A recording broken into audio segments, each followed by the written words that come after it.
कलयुग, नाम तो सुना ही होगा आपने। भारत के सभी परिवारों को दुख देने के लिए ज्योतिष विद्या के माध्यम से चंद लोग कलयुग को चला रहे हैं। कल तक तो मुझे भी नहीं पता था कि कलयुग ज्योतिष शास्त्र के माध्यम से चल रहा है। कल रात को मैंने फेसबुक पे पर्वत सिंह राठौड़ जी की पोस्ट पढ़ी, तब जाके मुझे मालूम पड़ा क्यों ज्योतिष विद्या को कलयुग कहते हैं। फिर मैंने पर्वत सिंह जी को कांटेक्ट करके बुलाया।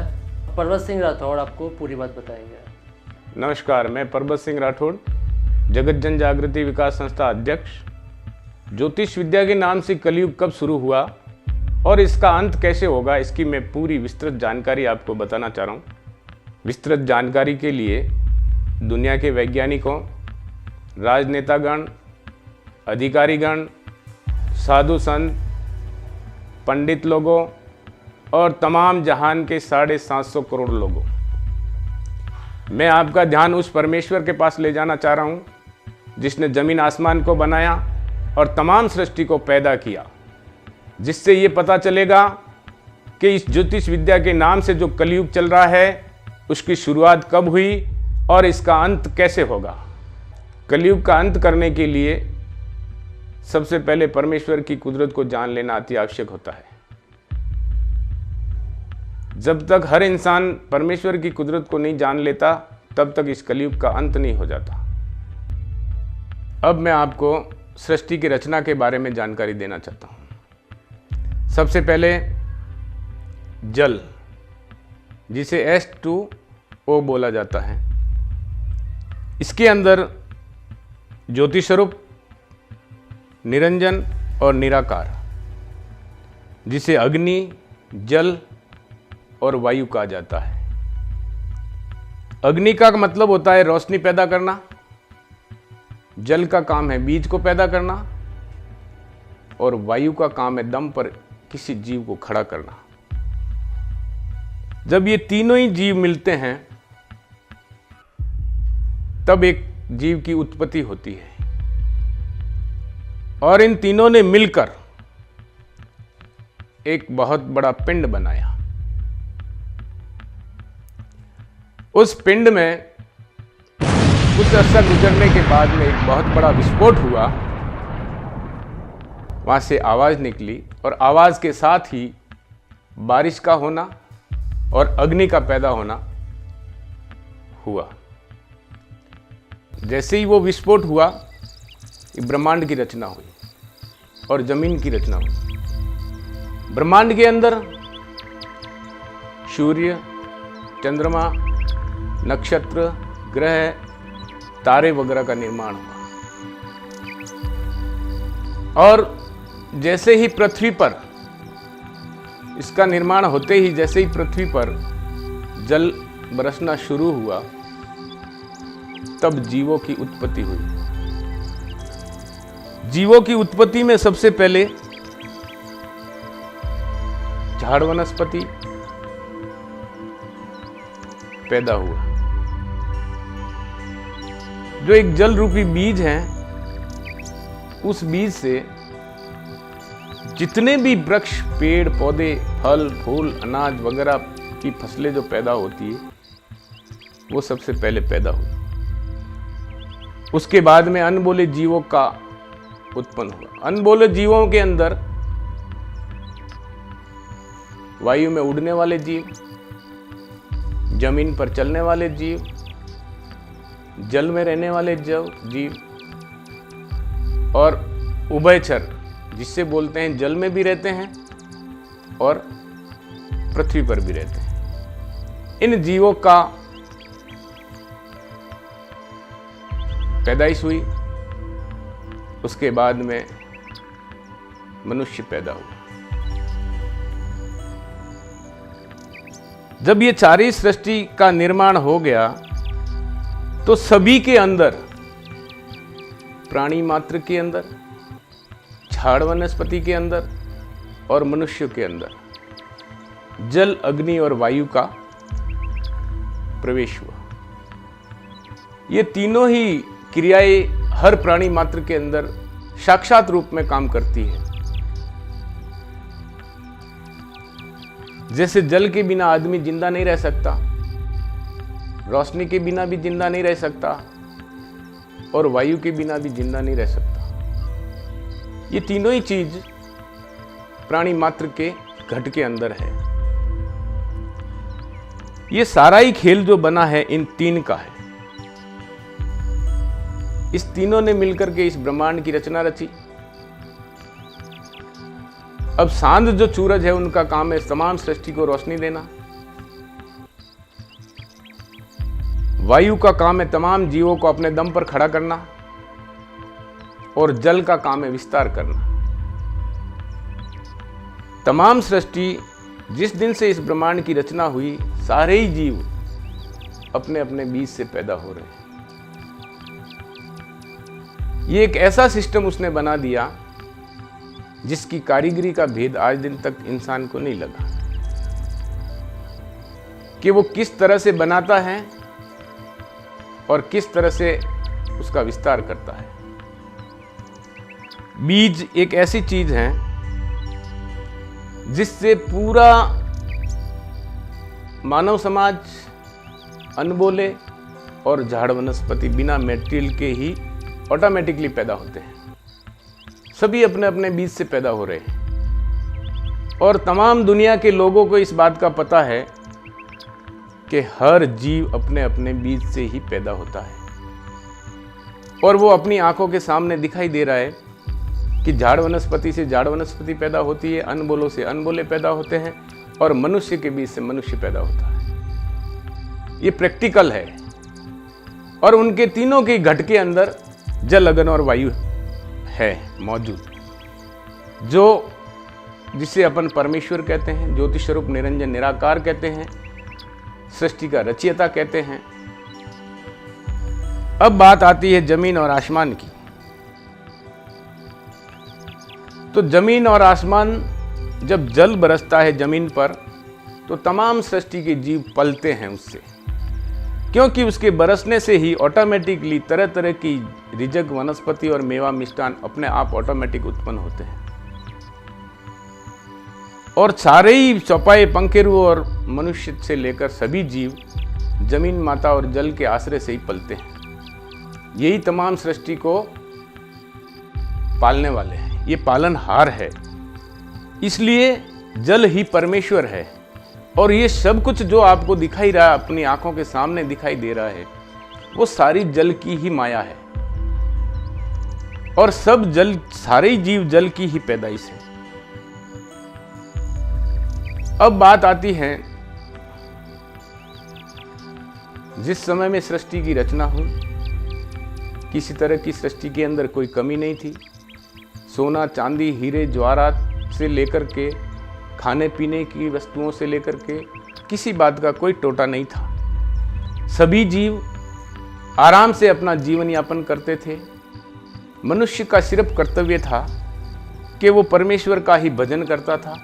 उसको कुछ काम धंधा करने की कोई ज़रूरत नहीं थी, क्योंकि बिना खेती बाड़ी के हुए के ही हर चीज़ पैदा होती थी। तब इस मानव समाज के अंदर कुछ अरसा गुजरने के बाद में, अच्छे अच्छे लोगों के होने के बाद में, जैसे ब्रह्मा, विष्णु, महेश और भी कई साधु संत, पंडित, बहुत बड़े पहले पहले विद्वान हुए हैं, जिन्होंने इस सृष्टि का एक नियम कायदा बनाया था कि कोई भी प्राणी, कोई भी मनुष्य सृष्टि के नियम कायदों को कोई खंडित नहीं करेगा। वो नियम कायदे क्या थे? नेकी पे चलना, धर्म पर चलना और न्याय की बात करना। और उनको ये पता था कि परमेश्वर हमारे अंदर ही है, इस बात का उनको पता था। उनको मंदिर, मस्जिद, गुरुद्वारे वगैरह या चर्च बनाने की कोई ज़रूरत नहीं थी, क्योंकि साक्षात परमेश्वर हर आत्मा में था। संसार में भी लोग कहते हैं कि आत्मा ही परमात्मा है और सब में परमेश्वर का रूप है और सब में मालिक की रोशनी है और सब में कुदरत है। जिस पैटर्न से उसने जमीन आसमान को बनाया, उसी पैटर्न से तमाम जीवों को पैदा किया। अब बात आती है कि संसार में जब जब भी बिगाड़ा हुआ, नुकसान हो रहा है, लोग कच्ची उम्र में मर रहे हैं, तरह तरह की संसार में बीमारियां फैल रही हैं, तो उसके पीछे क्या उस बनाने वाले का ही हाथ है? ये एक सोचने का विषय है। इस बात को गंभीरता से सोचना पड़ेगा कि जिस परमपिता परमेश्वर ने तमाम सृष्टि को पैदा किया, वही क्या अपने हाथ से बिगाड़ रहा है? ऐसा नहीं हो सकता, क्योंकि एक मनुष्य जब अपने हाथ की बनाई हुई किसी चीज को नहीं बिगाड़ सकता है, तो परमेश्वर अपनी प्यारे इस कुदरत के बगीचे को अपने हाथ से हरगिज नहीं बिगाड़ सकता है। अब यहां बात आती है बिगाड़े की, नुकसान की, कच्ची उम्र में लोगों के मरने की, अकाल पड़ने की, तरह तरह की बीमारियां फैलने की, भूकंप होने की, और कई तरह के जो विघ्न संसार में हो रहे, उसके पीछे क्या कारण है? मानव समाज में से ही एक दानव समाज की उत्पत्ति हुई। यानी सृष्टि के अंदर तमाम दोनों लोगों के मुंह से भी ये बात आती है कि दानव और देवता, सृष्टि पर दानव भी हुए हैं और देवता भी हुए हैं। दानवों का काम क्या था कि सृष्टि का विनाश करना हर तरह से, और सृष्टि पर अपना राज करना। देवताओं का काम यह था कि सृष्टि का सर्जन करना, उसकी रक्षा करना, उसके प्राणी मात्र जीवों की रक्षा करना, और न्याय में चलना, नेकी में रहना और धर्म पर चलना। ये उनके सिद्धांत कायदे थे। लेकिन दानव के दिमाग में एक शैतानी फितूर हुआ, राज का लालच। जिस तरह से अगले देवी देवता राज कर रहे थे, जिस तरह से सुख व वैभव भोग रहे थे, उसी तरह से उस दानव के मन में ये विचार आया कि क्यों न मैं सृष्टि के नियम के कायदों के खिलाफ जाकर के, इसका दुरुपयोग करके, इन देवता लोगों का विनाश करके मैं इस सृष्टि पर राज करूं। तो उस राज के लालच में उसने क्या किया कि सृष्टि के नियम कायदों को तोड़ करके पाप करना शुरू कर दिया। जब पाप शुरू होता है तो उससे जादू प्रकट होता है, और जादू में वो ताकत है कि जो चाहे वो ही कर सकते हैं। ऐसी विद्या उस दानव के हाथ में लग गई, और कुछ समूह दानवों का मानव समाज से अलग हट करके एक ऐसी जगह पहुंच गया जहां पर मानव समाज का पहुंचना मुश्किल है। वहां पर उन्होंने एक ऐसी दुनिया बना डाली जहां पर पंखेरु भी नहीं जा सकता, मनुष्य की तो बात और है। तो उन्होंने वहां पर एक टापू के ऊपर 84 लाख हवन कुंड बनाए, और वहां से दुनिया के नाम का पाप कराना शुरू किया। सबसे पहले इन्होंने रावण के बुजुर्गों को पकड़ा, और अपने पाप में से थोड़ा थोड़ा पाप, जादू की विद्या उन्होंने सिखाई। जब रावण पैदा हुआ तो रावण को यह विद्या पूरे तौर से उसको सिखाई, और उसको यह कहा गया कि तू तमाम दुनिया के ऊपर चकवे राज करेगा अगर इस विद्या को काम में लाता है तो इन लोगों ने क्या किया कि रावण को ये राक्षसी विद्या का पाप सिखाया, और रावण ने राक्षसी विद्या के नाम से इंद्रजाल का पाप चलाया। इंद्रजाल कहते हैं इस ज्योतिष विद्या को, इस जाल को, ऐसी किताबों को जिसमें आगम लिखी हुई हो, पर्चों के बारे में लिखा हुआ हो, अवतार के बारे में लिखा हुआ हो, और कई ऐसी बातें लिखी हुई झूठी, वो पूरे संसार को रावण ने पकड़ा दी, और रावण ने इस कुदरत को, इस परमेश्वर की रचना को भुला दिया। संपूर्ण मानव समाज जब परमेश्वर को भूल गया और तमाम सृष्टि पर उसका जाल फैल गया, तब उसने शनिचर जी महाराज के नाम का एक शख्स हुआ था, उसको अपने राक्षसी पाप से कल पाया। तब शनिचर जी महाराज को पता चला कि मरा हुआ शख्स कभी वापस नहीं आता है, और मुझे ये मरे हुए आकर के किस तरह से कल्पाते हैं और किस तरह से तकलीफ देते हैं। तब उनको ये पता चला कि संसार में जो किताबें झूठी चल रही थी, टिप्पणे चल रहे थे और शताब्दी पंचांग चल रहे थे, जिन्हें बावण घर घर बाजते फिरते थे, पढ़ते थे और लोगों को कानों कान सुनाते थे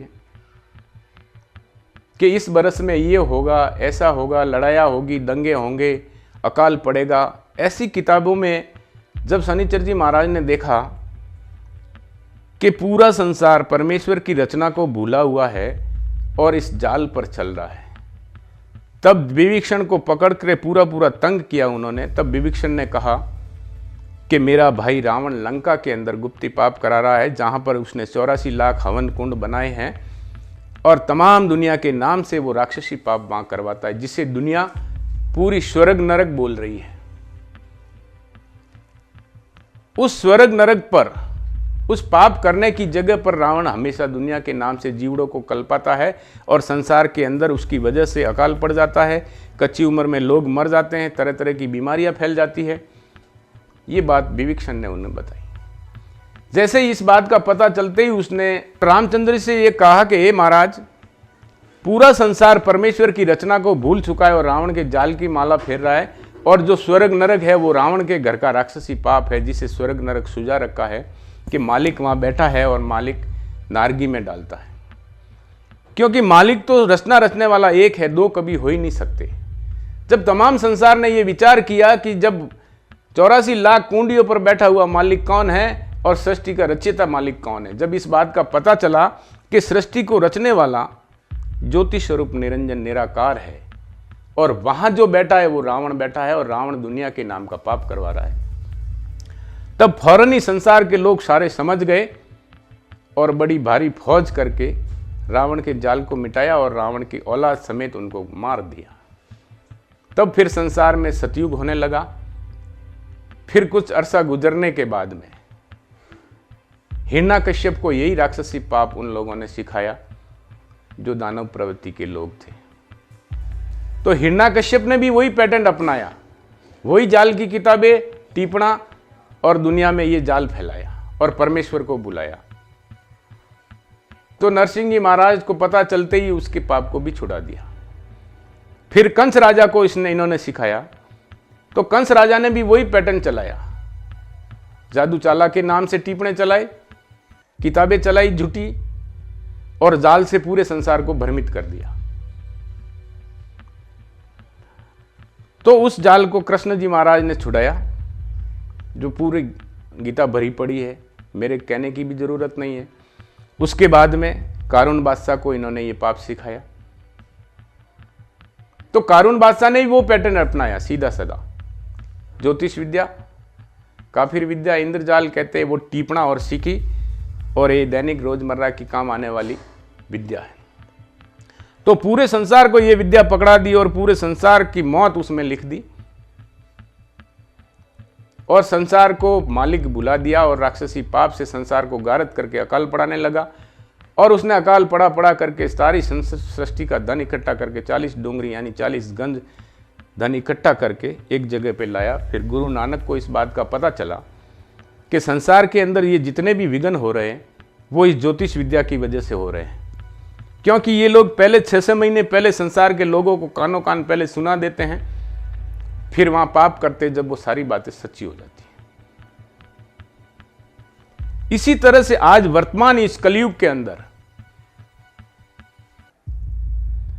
तमाम सृष्टि के अंदर ये ज्योतिष विद्या के टिप्पणे और जाल की झूठी किताबें संसार में चल रही है, जिसके अंदर 84 लाख कुंडियों का हवाला लिखा हुआ है और आदमी को परमेश्वर सुझाया हुआ है।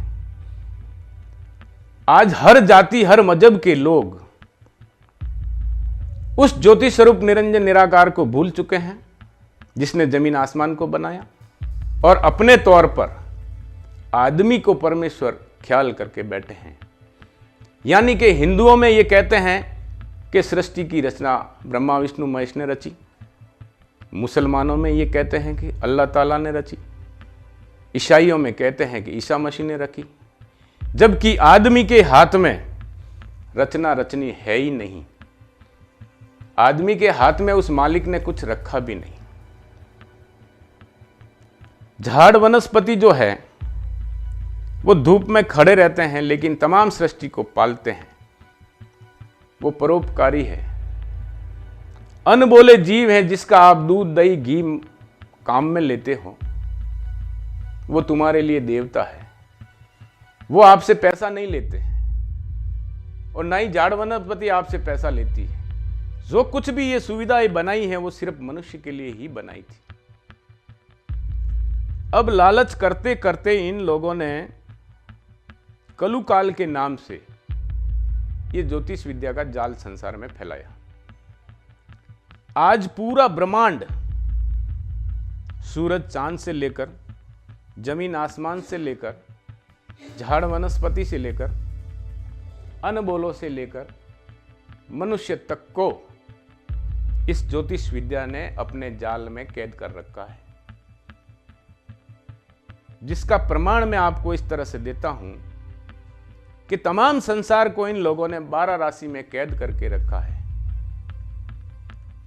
और इन्होंने में और मौत यानी बरसात और मौत को कब्जे में कर रखा है, जिसकी वजह से संसार में कच्ची उम्र में लोगों का मरना, तरह तरह की बीमारियां फैलना, सृष्टि में हर तरह का नुकसान होना, विनाश लीलाएं होना, भूकंप होना, अकाल का पड़ना इस ज्योतिष विद्या के माध्यम से हो रहा है।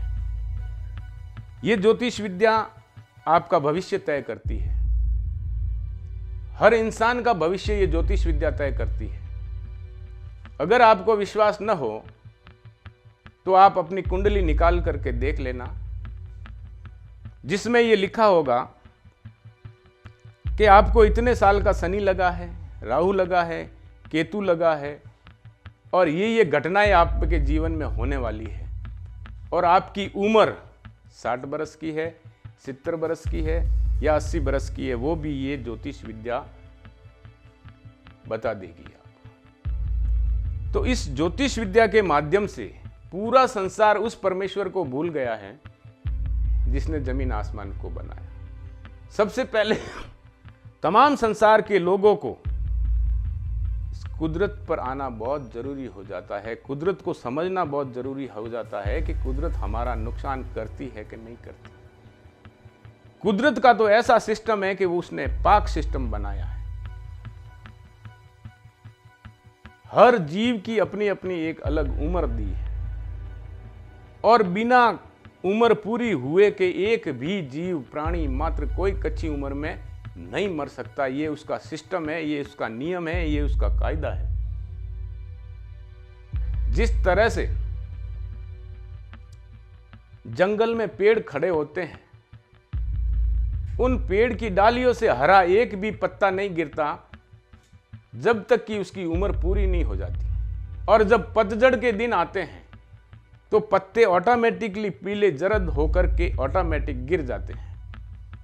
इसी तरह से तमाम जीवों का यही सिस्टम था कि हर जीव अपनी अपनी उम्र पाके मरता था। बाप से पहले बेटा सतयुग में नहीं मरता था, और सतयुग के अंदर तो लोग इतने दयावान, नेकी और धर्म में रहते थे कि अपनी चीज को अपनी जानते थे और पराई चीज को पराई जानते थे। बुरे कामों से बहुत डरते थे, उनके पास होकर भी नहीं निकलते थे, और जन्म से ही वो परमेश्वर का भजन करते थे। जन्म से ही उनको परमेश्वर का ज्ञान था, सृष्टि और ब्रह्मांड का ज्ञान था, हर जीव प्राणी मात्र का ज्ञान था। क्या ज्ञान था? यही कि हर प्राणी मात्र के अंदर परमेश्वर विराजमान है।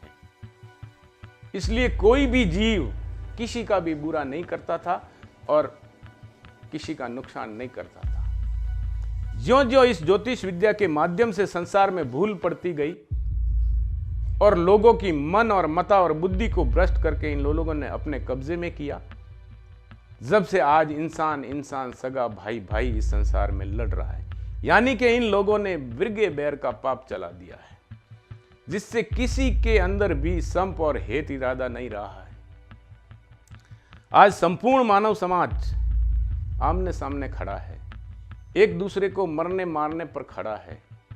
हिंदू मुसलमान आमने सामने खड़े हैं, देश एक दूसरे के सामने खड़ा है।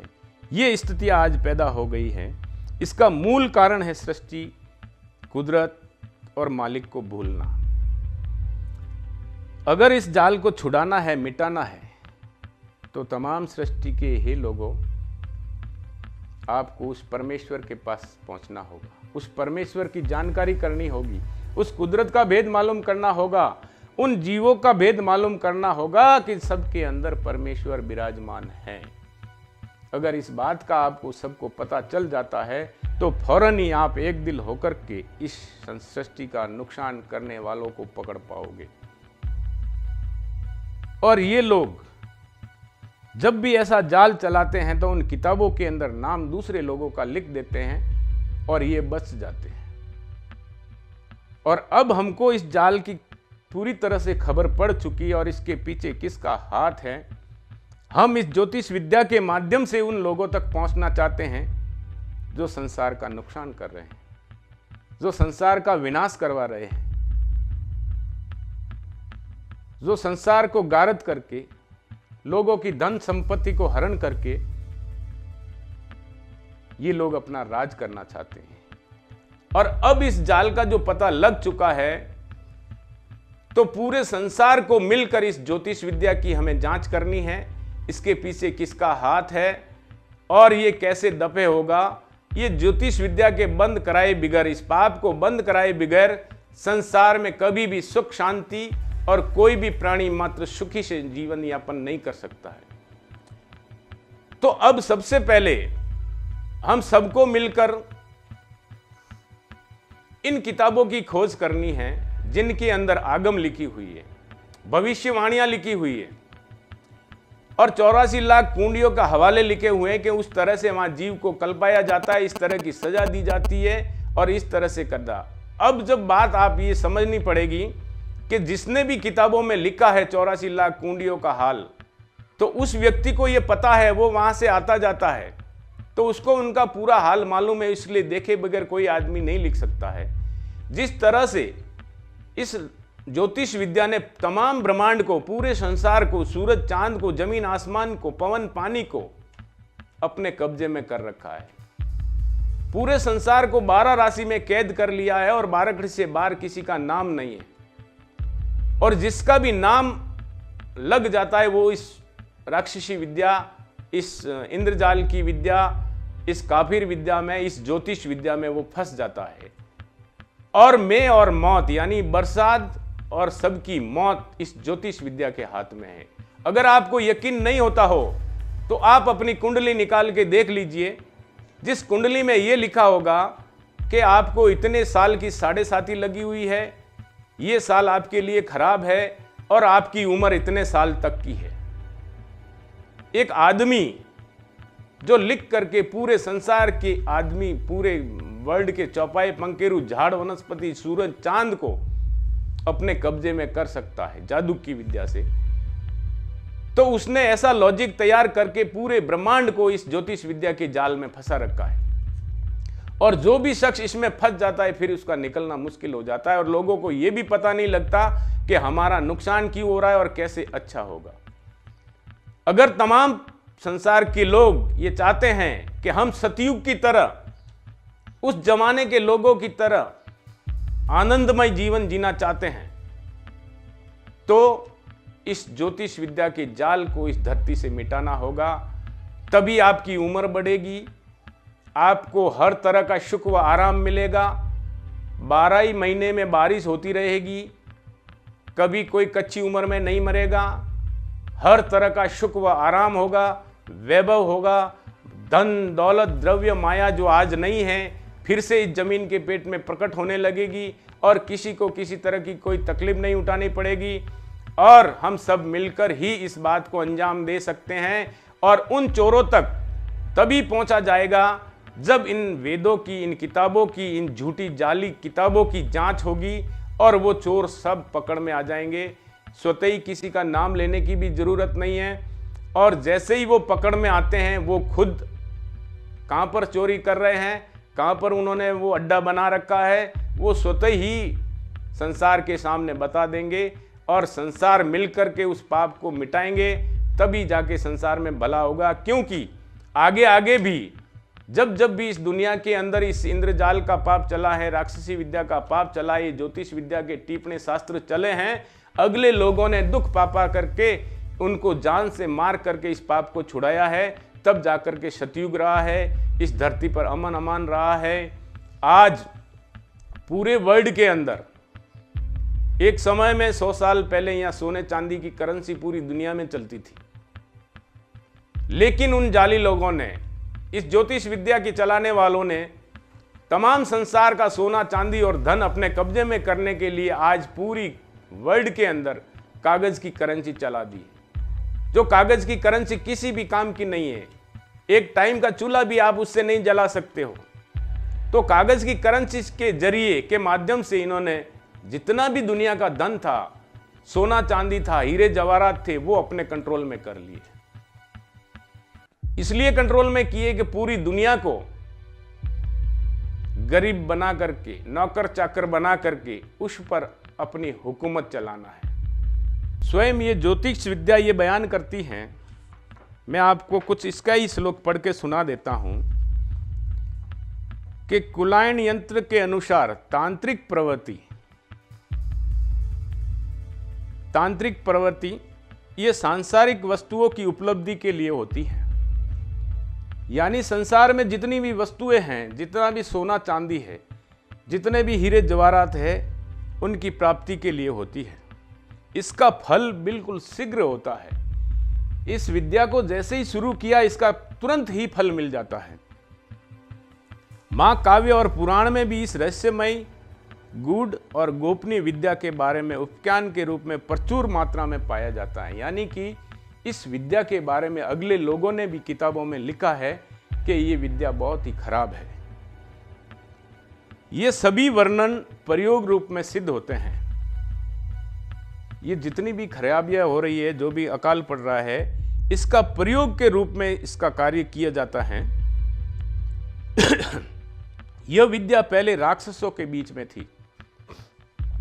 ये शुरू से कहां से आई ये विद्या?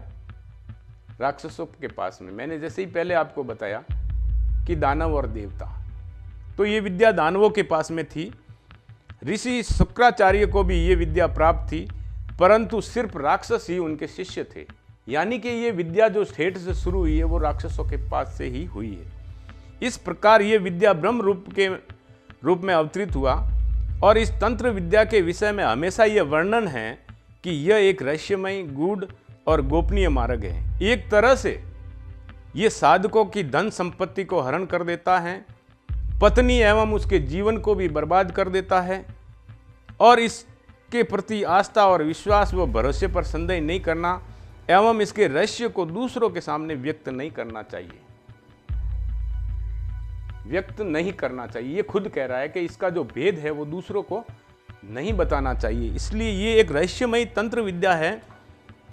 और ये तांत्रिक विद्या तभी सच्ची होती है कि जब इसके ऊपर प्रयोगशाला पर पाप किया जाता है। इनके अंदर भी हर तरह का रोग, बीमारी, व्यापार भी इसके ऊपर चलता है। आज वर्तमान में दुनिया का जो व्यापार है वो इसके ऊपर चलता है। दुनिया की बुद्धि इसके ऊपर चलती है, दुनिया की मौत इसके ऊपर चलती है। यानी कि एक आदमी पूरे ब्रह्मांड को अपने कब्जे में करा हुआ बैठा है, क्योंकि वो ज्योति स्वरूप निरंजन निराकार कभी कोई किताब पोथी नहीं लिखता है। ये किताब पोथियां तब से शुरू हुई है बिगाड़ा करने के लिए, जब से संसार में राक्षसी पाप शुरू हुआ है। और इन किताबों के जरिए ही पूरे संसार को भ्रमित किया गया है। इस किताब का नाम है शताब्दी पंचांग। पूरे संसार का इसमें 100 साल का भविष्य लिखा हुआ है। कौन से साल में क्या होगा, कौन से साल में क्या नहीं होने वाला है, क्या होने वाला है, और हर साल ये नुकसान ही नुकसान के बारे में लिख रहा है। और ये किताब पोथी कोई मालिक नहीं बनाता, ये आदमी की बनाई हुई है। इसकी हमें जांच करवानी है। ये किताब पूरे संसार का काल है। ये जैसा कहता है वैसा ही संसार में आज हो रहा है। इसके बाद में ये क्या हुआ तो होता है कि ये एक साल इससे लेकर के ये एक साल के टिप्पणे बनाते हैं। इनको बोला जाता है टिप्पणा।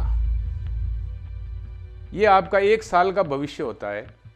एक साल के अंदर आपकी राशि में क्या होने वाला है, संसार में क्या होने वाला है, कहाँ अकाल पड़ने वाला है, कहाँ बीमारी फैलने वाली है, कहाँ कच्ची उम्र में लोग मरने वाले हैं और कहाँ जीवों पर बीमारी आने वाली है। ये सारा ही पैटर्न इसमें बता देता है 12 महीने का, जिसे टीपणा कहा जाता है। इस टीपणे में से आप अपना भविष्य, संसार का भविष्य और सभी का भविष्य आप देख सकते हो। इसके बाद में ये चलाते हैं मासिक पत्रिका। मासिक पत्रिका आपके कैलेंडरों में, किताबों में, कॉमिक शो में आती है। फिर दैनिक, ये दैनिक जो चलाते हैं वो मीडिया के माध्यम से चलाते हैं। आप हर अखबार में देख लीजिए उठा करके कि उसमें राशिफल आपका आता है। हर रोज आपके साथ में क्या घटना घटित होने वाली है वो पूरा का पूरा ब्यौरा आपको अखबार बता देता है। उसके बाद में टीवी के माध्यम से अभी आप देख सकते हो, जब बड़े बड़े पंडित बैठते हैं, राशिफल बताते हैं आपका कि आज आपके साथ में क्या घटना घटित होने वाली है और कैसे आप दिन गुजरेगा। यानी एक दिन से लगाकर, महीने से लगाकर, साल से लगाकर 100 साल तक का भविष्य ये कैद कर दे। अब जहां लोग कहते हैं कि 84 लाख कुंडियों के ऊपर स्वर्ग नरक में परमेश्वर बैठा है, मैं कहता हूं वहां कोई परमेश्वर नहीं है। परमेश्वर सर्वव्यापी है और वो सबके घट के अंदर है और वो कभी किसी का नुकसान नहीं करता। वो तो इतना परम दयालु है कि सभी के ऊपर दया और मेहरबानी रखता है और हर तरह का आराम व सुख देने के लिए उसने कोई बात बाकी नहीं रखी। अब आप 84 लाख कुंडियां प्रत्यक्ष देखना चाहो कि वो कुंडियां कहाँ है, तो जिस भी व्यक्ति ने ये गरुड़ पुराण और जिस किताबों के अंदर 84 लाख कुंडियों के हवाले लिखे हुए हैं, तो ये एक ऐसी किताबें हैं जो पूरे 84 लाख कुंडियों का हवाला पेश करते हैं कि वहां पर किस तरह से लोगों को तकलीफ दी जाती है, किस तरह से लोगों को कल्पाया जाता है, किस तरह से खंभों पे बांधा जाता है, किस तरह से नारगी में डाला जाता है, किस तरह से कुंडियों में डाला जाता है। ये किताब को लिखने वाला जो भी व्यक्ति है वो उस कुंडियों को देख करके आया है। हमें उसका पता लगाना है कि इन किताबों को लिखने वाला आखिर है कौन, जो पूरे संसार को भ्रमित करके पूरे संसार का विनाश कर रहा है। कई भी किताबें हैं और भी जी अवतार चरित्र, जिसमें अवतार के बारे में लिखा है। अवतार सारे ही मनुष्य, पशु, पक्षी, जिसका नया जन्म होता है वही अवतार कहलाता है। अवतार कोई बीच में से ऊपर के उसकी कुदरत के सिस्टम से बीच में से नहीं टपकता है। यानी कि जब भी कोई सृष्टि पर नया जीव पैदा होता है तो उसका ही नाम अवतार है। और अवतार अवतार करके संसार को भरोसे पे बुला दिया है। और अवतार भी इन्हीं राक्षसी पाप, इस षड्यंत्र का नाम है, जिससे सारे लोग खामोश हुए अवतार के भरोसे बैठे रहेंगे और इन किताबों की तरफ किसी का ध्यान नहीं जाएगा, तो हमारा राक्षसी पाप अच्छी तरह से चलता रहेगा। लेकिन दोस्तों, अब इस पूरे ब्रह्मांड में विनाश लीला जिस प्रकार से हो रही है उसका पूरा पूरा सबूत सहित हमें पता लग चुका है। इसलिए हम आपको जागृत करते हैं, पूरे संसार को, कि आप जो बात हमारी कहने से आपको समझ में नहीं आए हो या आप व्यक्तिगत हमें मिले, हम पूरी तरह से सबूत सहित आपको ये सारी बातें बता देंगे। और इसके अंदर आप उस परमेश्वर का ध्यान करते हुए तमाम सृष्टि के लोग एक दिल होकर जब तक इस राक्षसी पाप को, इस ज्योतिष विद्या को नहीं मिटाओगे इस संसार से, तब तक संसार में किसी का भी भला होने वाला नहीं है। जिस तरह से इसने लिखा है वैसा ही आपके साथ में होके रहेगा।